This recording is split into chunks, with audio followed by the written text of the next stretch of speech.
Hey everybody, it's Jenna. I'm here to break down episode 6 of Peacemaker season 2, the first one I've gone into completely blind without screeners or anything like that. Thank you so much for your patience in me getting this video to you. I really hope that it was worth the wait, especially because there is so much to unpack.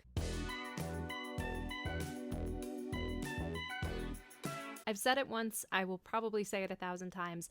I am so glad that this show is weekly. In the minutes leading up to this episode, I was excited on a level that I haven't been since sitting down at the Superman premiere in July, because I genuinely had no clue what to expect. After rewatching 1 through 5 multiple times over, getting to see a brand new part of this story for the first time in almost 2 months had me literally on the edge of my seat so many times. Even with the story beats that we had been theorizing about for weeks, seeing them actually come to fruition was just so intense and so surprising. It's so weird having a cold open that A, isn't a flashback, and B, isn't just dense with emotion. First of all, I just need to say, it's wild to me that the top trio don't even wipe the kaiju goo off their costumes before going out to eat. And I'm so curious if we're going to learn even more about Peacemaker 2's problems beyond just generic comments about the pills, even if it's just offhandedly in Augie and Keith's scene in the preview for 7. And the face melting, I've already seen so many comments online overthinking the in-universe logic for it, or saying that they were high when watching this scene, which, Godspeed. But I think it's just such a cool stylistic choice to end it on, especially after we've gotten so used to the rhythm of these cold opens to the point of it literally becoming a meme online. Doing something like this just subverts our expectations even further. I love Adrian's mom. After seeing a little bit of her in the Comic-Con trailer and the dance sequence, she was so worth the wait. Just peak Midwestern nice energy, which makes Adrian being horrible to her even funnier. Also, I never would have expected to see this show actually acknowledge the hardcore of it all, but it's vindicating after seeing so many people still misspell or misspeak her name to this day. Adrian's mom's delivery of the slutty bit, particularly the line about "We look at it on our phone?" got the hardest laugh from me out of the entire episode. Adrian's lair is so good. When I went back and rewatched the behind the scenes video from before this season, I realized that we hadn't gotten to that set piece yet, and the payoff of it all is just better than I could have even imagined. It feels very on brand for Vigilante, both here and in the comics, to draw the line in the sand about the quote-unquote blood money. And everyone else immediately stealing stacks of money is exactly why I love these characters so much. I will say, when the explosion went off and everybody got covered in cocaine, I was so shocked that it didn't proceed to make them high. Maybe that's because I love Birds of Prey and Harley's kind of cocaine power-up so much, but I'm also glad that that wasn't the case because it could have so easily detracted from everything else. Also, I'll circle back to this later in the video, but when Adrian mentions, quote, alligators in the sewer, could that be a Killer Croc reference? I love this show so much because it has me Googling shit that I've never even thought about before in my life. Like, are there alligators in Washington State, where Evergreen is canonically set in the DCU map? Apparently, the answer is not really. We see the Kiptoic alien again and get a whole debate about what gesture might potentially offend him, which, especially in the context of the rest of the episode, gives me a chance to theorize on something that I've been wondering about for a couple of weeks. Is the alien mean to Chris because Peacemaker 2 or either of the Augies were mean to it, or is it just mean to everybody? I could see either, but regardless, I still love just how he is a weird little piece of world building. There is not nearly enough flurry this episode, but that is fine, because what we do get of him is such a nice little moment of levity. Him going overboard trying to think with Senior is delightful. According to the official Peacemaker podcast, I will say it's nice being able to cite it as a primary source while making these videos. They shot even more versions where Flurry is asking for a raise and taking things out of Senior's office, and I want to see those takes. I feel like the blooper reel for this season could honestly be feature length, and I do not care. I would watch the entire thing. I've already said this on my podcast Phase Hero, but I need to manifest this here now that we're all officially writing blind, and now that we had the big cameo that we did in this episode. If we get another big cameo towards the end of the season, I will levitate out of my body if Flurry's bird blindness leads us to it's a bird, it's a plane, it's Superman. At one point, Economos calls Peacemaker 2 Reverse Peacemaker. Does Reverse Flash already exist in the DCU? As someone who hopes that when we do eventually get to Flash, we start with Wally and Artie Bacon, Jay, and Barry's legacies, I would not rule anything out at this point. I love the scene between Keith and Amelia so much. For how funny it is also extremely nerve-wracking because we're really hoping that Amelia doesn't accidentally blow up their spot. In a way, she doesn't even realize that she could blow up their spot because Amelia 2 is so drastically different in a way that she cannot even imagine at this point. So her delivery of I just took a shit in there and joking about pants just hits in the best way while also making us really nervous. Even as we get into the episode's post-credit scene. The conversation reveals that their mom died when Chris was 2, which was a question that I had earlier this season. The improv in that post-credit scene is so good. She Haunts is absolutely going to become my new vocal stim after big problem. All the while, I could watch hours of Ads and Adrian panicking from the sidelines in Chris's closet. As we get further into the episode, it really becomes even more clear that the 11th Street kids are just people. They can try to stay organized and on task, but they're ultimately all driven by their own impulses. Amelia accepting the car ride with Keith, Adrian insisting on going off and meeting his Earth 2 counterpart, Adebayo going for a walk, and Economos staying put and accidentally spilling the beans to Augie. All of these are such strong encapsulations of who they are as people, while also complicating the plot in a way that they can't exactly weasel or punch their way out of. But these are all also instances of them being incredibly active protagonists. I had an epiphany while editing this video that kind of started to drive me crazy. The 11th Street kids took the span of a few hours and less than 2 minutes of screen time from when Ad started reading Chris's letter to immediately risk everything to get him back. Another superhero story from a few years ago that I do love, The Marvels, basically presents the same scenario when Monica gets trapped in another universe. What does Carol do? Make amends on Hala, move into Monica's old house, and literally wait for her to maybe come back. And honestly, there's a not 0% chance that the entire plotline just gets hand-waved away by Kelsey Grammer's Beast in Doomsday anyway. It just feels like such an interesting snapshot of where both of these universes are at right now, that we're able to watch a group of messy humans with no superpowers take such a big risk, while a literal superhero with the power of a sun is basically stuck sitting on her hands. When Keith drives Amelia to Argus, we learn about the Earth 2 version of the Beatles, apparently misspelled as Beetles, even though the subtitles did not reflect that joke. Mick Jagger replacing John Lennon is interesting in its own right, given the highs and lows of their histories in our own world, but I will just take any and all opportunity to talk about the Beatles in comics. I dove into that a little bit with the Fantastic Four First Steps, but now we get into the DC side of things. I could spend an hour listing all of their comic cameos, from superhero fare to romance comics to more cerebral issues. Thank you, as always, to the Invisibles, to the officially licensed Jerry Lewis comic. I cannot wait for that reference to go over half of this audience's head. But I just want to highlight a handful of issues where the Beatles actually factor into the plot in some way, in part because they are so delightfully weird out of context. There's 1964 Superman's pal Jimmy Olsen number 79, in which Jimmy gets kidnapped and abandoned 3,000 years in the past, which is honestly just an average Tuesday for Jimmy. In an effort to fight boredom and make some money, he basically reverse engineers Beatlemania and gets all of the local teens obsessed. Think Marty McFly 2 decades before Back to the Future even came out. I guess you guys aren't ready for that yet.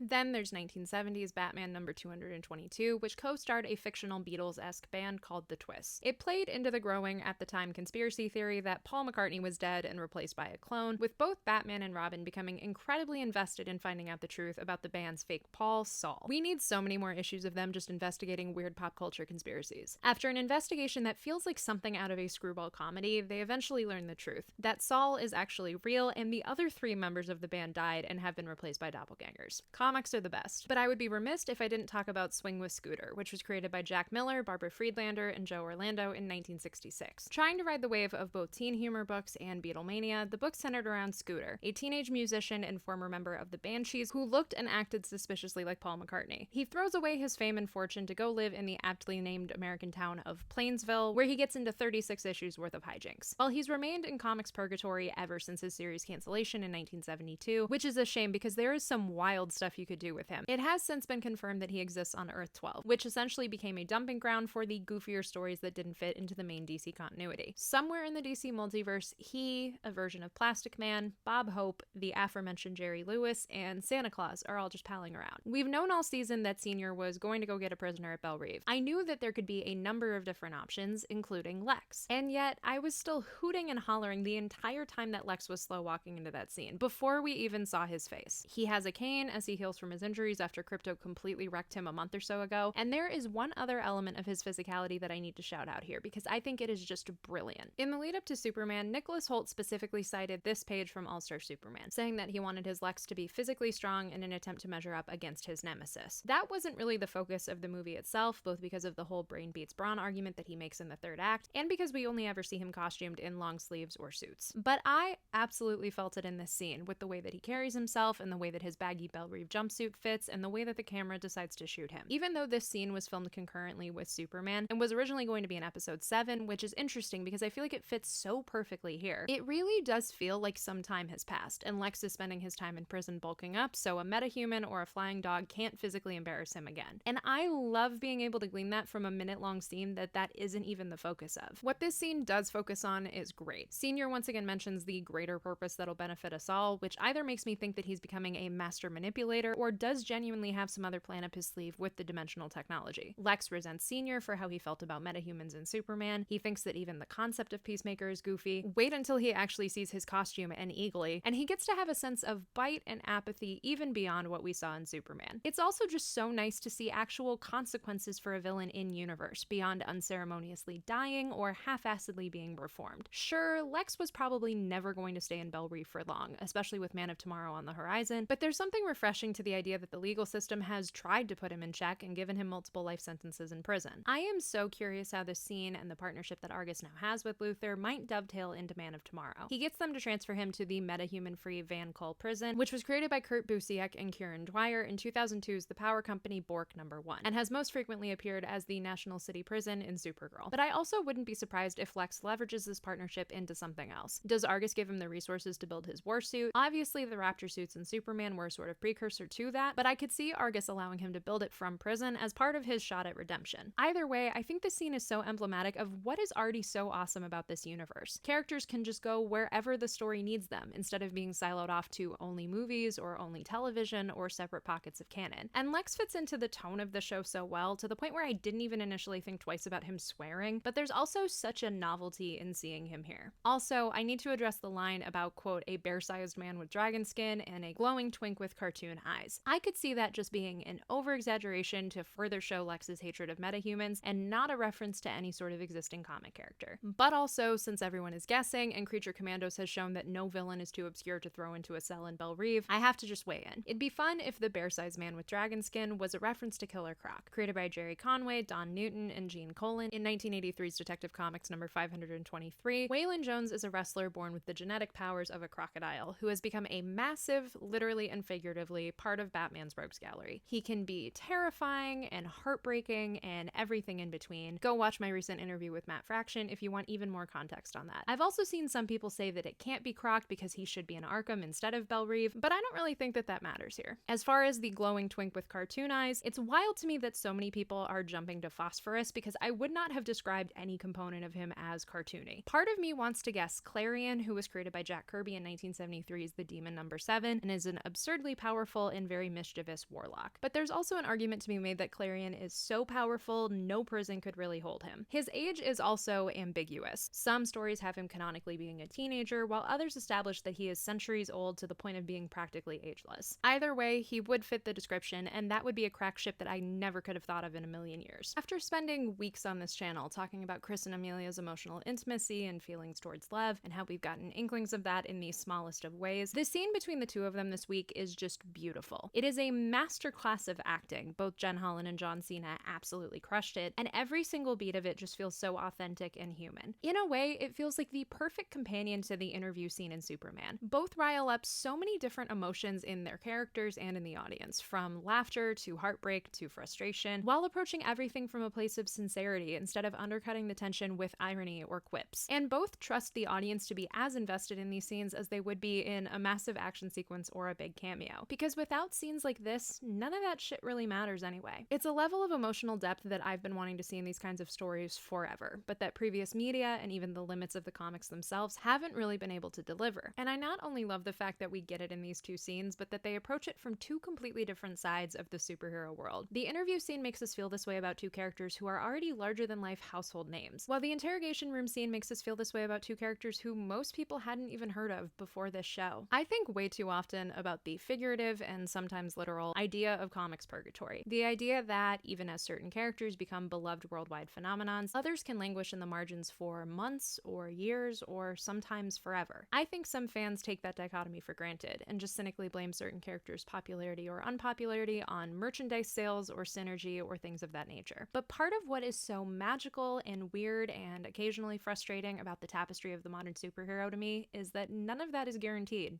At all. Even the most popular characters can go through a cultural rough patch, and even the most obscure of characters can have their moment in the sun. It all just comes down to care. How much the creative team cares about bringing them to life, and how much the audience cares as a result. There's easily a world where Peacemaker could have stayed dead, or not have been portrayed or characterized with so much unabashedness to begin with, and quickly faded back into that purgatory. It wouldn't have been the first time either, as he previously went decades without being published in the comics. There's also easily a world where Amelia could have stayed a one-off side character, character, who isn't even given a name until the end credits of The Suicide Squad, a name that diehard fans would only recognize if they happen to be familiar with her dozen or so comic appearances at the time. But instead, we're in a world where these characters are treated with so much care, to the point of it being impossible for us not to care too. The success of this show and the Christmas ornaments and the Mortal Kombat crossovers haven't just been because it's John Cena in a goofy costume. It's because the character of Peacemaker has struck an emotional chord that a lot of us didn't even know we needed played. And Emilia has done the same, especially as she has become the co-lead of the show and this season. By the time we get to this scene, there's something so raw and human and vulnerable about them and their relationship that cannot be manufactured or forced upon us. It just has to resonate like good storytelling naturally can. I'm sure I'm not alone in saying that the exchange of, quote, "I'm a fucking nightmare, I don't care,"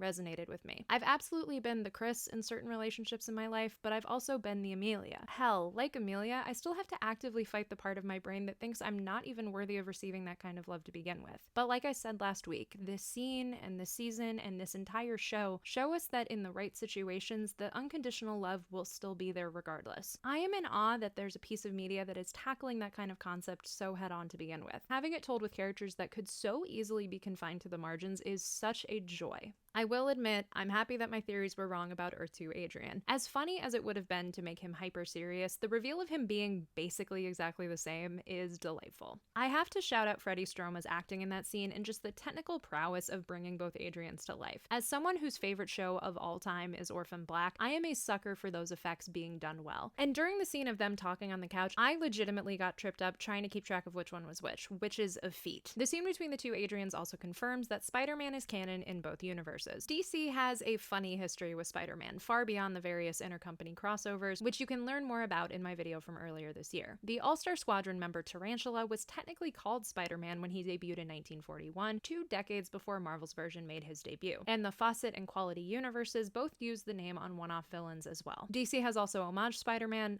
a lot, whether on Avengers like teams like the Inferior Five and the Retaliators, or with standalone characters like Sideways or Stinger. Unsurprisingly, I've already seen some discourse about this joke, even beyond the usual Marvel vs. DC tribalism that seems to pop up every time that one references the other. Given what we learn at the end of the episode, the idea of Spider-Man and Marvel Comics still existing on quote-unquote Earth 2 seems a little complicated when you actually think about it, but I think that's the point. That joke and the other pop culture references on Earth 2 are just off enough while still lulling you into a false sense of security. It not only makes the twist hit harder, but it makes us stop and think about how easy it is for a recognizable world to slip into fascism, something that is a bit too relevant right now. I'm sure you've been waiting for it all video. Let's talk about Earth X. Created by Len Wein and Dick Dillon in 1973's Justice League of America number 107, it was created to not only escalate the stakes of these semi-annual JLA and JSA crossovers, but to reintroduce many of the Golden Age quality comics characters who had since been sold to DC. In that Earth's alternate history, FDR died of a heart attack in 1944, tipping the scales of World War II and making it last for several decades. In the late 60s, the Nazis then had the technology to mind control the entire planet, except for the Freedom Fighters, a group of former quality characters who used their immunity to attempt to overthrow the government. Sometimes the Freedom Fighters originate on Earth X, and sometimes they travel over from another Earth, which is worth mentioning given the fact that multiple Freedom Fighters members, particularly Dollman and Phantom Lady, already canonically exist in the DCU. I don't know if we'll learn anything about them in these last 2 episodes, especially because it feels like we have so many other things to cover, but I wouldn't rule anything out. Since its initial introduction, the concept of a world where the Nazis won the war has been used multiple times over at DC, both in one-off appearances and in the New 52's Earth 10. And Arrowverse fans will remember it being the focus of the 2017 crossover event after Nazi versions of the heroes attacked Barry and Iris's wedding. Not the only bad thing to happen to their wedding. I would like to amend my argument from earlier in the season when I said that an Earth X reveal on top of Chris's emotional arc would be like putting a hat on a hat. I think that stemmed from how many previous instances of Earth X have been plot devices, for lack of a better term. These stories occasionally had emotional moments, but they really only started to scratch the surface of how complicated the central conflict of Earth X is, before shoving that Earth and the Freedom Fighters into a corner until next time. That already doesn't feel like the case here, because the situation that Chris has landed in is complicated on so many levels. On top of trying to assume his doppelganger's identity in this new Earth and accidentally drawing his friends into danger now that they've hopped universes to go get him, he is now being faced with his white privilege and his shortcomings firsthand. He was so laser focused on the relationships that he thought he would be getting from Earth 2 that he didn't even look around and notice that something could be off. And given his history with Earth 1 Augie and how he had already wrestled with his dad's horrible way of thinking. The fact that he landed himself in an entire world full of that thinking has to hurt on a massive level. And again, back to the Spider-Man reference, the way the Earth X of it all was woven into these first 6 episodes felt like a frog in a slowly boiling pot of water. Even the details that we get in this episode, that the police dog's name is Ava, that Vigilante's dad is in the closet, really only raise alarm bells if a viewer is actively looking for them. Also, what did I say about the dance in episode 1? Carissa Barton's choreography might end up having a little bit of a deeper meaning, the same way that season 1 symbolized the butterflies taking control of the humans. And whether we expect the twist or not, the way that it escalates is nerve-wracking. I had a pit in my stomach the second that Ad said that she was going to go on a walk, and it never let up from there. Having Keith be the one to break the proverbial glass after we've been so charmed by him is chilling. A lot of the incarnations of Earth X infer that people of color just don't exist anymore after the Nazis' domination, so the idea that they are imprisoned somewhere on this earth is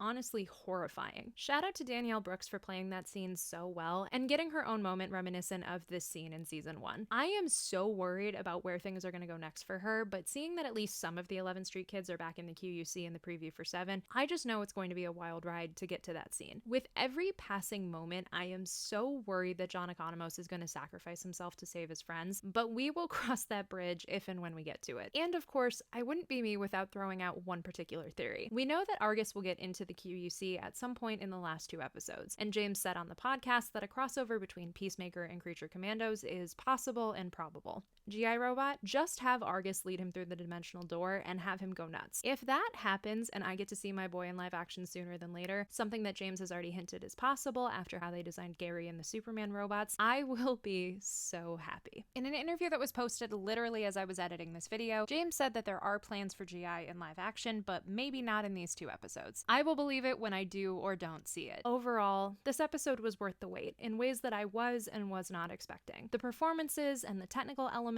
are just superb across the board. And even as some of the biggest twists and turns of this episode already felt possible, they were executed in a way that exceeded my expectations. It's like being on a roller coaster. You can see right in front of you that you're building to a massive drop, but your body is still going to feel all of the emotions that it needs to feel. And now that we've gotten to this point and the Earth X of it all is confirmed, I genuinely have no idea where things are going to go next.